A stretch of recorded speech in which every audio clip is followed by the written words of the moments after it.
श्री स्वामी समर्थ. आजपासून तुमच्या इच्छा पूर्ण होणार. फक्त हे ऐका मनापासून. तर मित्रांनो, तुमच्या मनात एखादी इच्छा आहे का, जी अजूनही अपुरी राहिली आहे? मग आजचा दिवस तुमच्यासाठी शुभ आहे, कारण स्वामी समर्थ ऐकतात प्रत्येक हाक. प्रत्येकाच्या मनात काही ना काही इच्छा असते.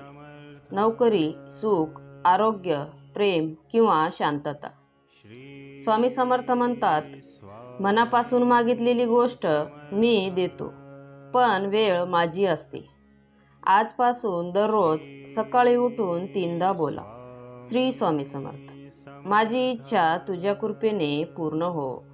हळूहळू तुम्हाला जाणवेल की परिस्थिती बदलते, अडथळे दूर होतात आणि स्वप्न साकार होत आहेत. स्वामी समर्थांची कृपा मिळाली की इच्छा नाही, आशीर्वाद मिळतो, जो प्रत्येक गोष्ट सुंदर बनवतो. तर मित्रांनो, तुम्हाला जर स्वामींचे विचार आवडत असेल तर स्वामी सेवा या चॅनलला सबस्क्राईब करा आणि कमेंटमध्ये श्री स्वामी समर्थ नक्की लिहा. श्री स्वामी समर्थ.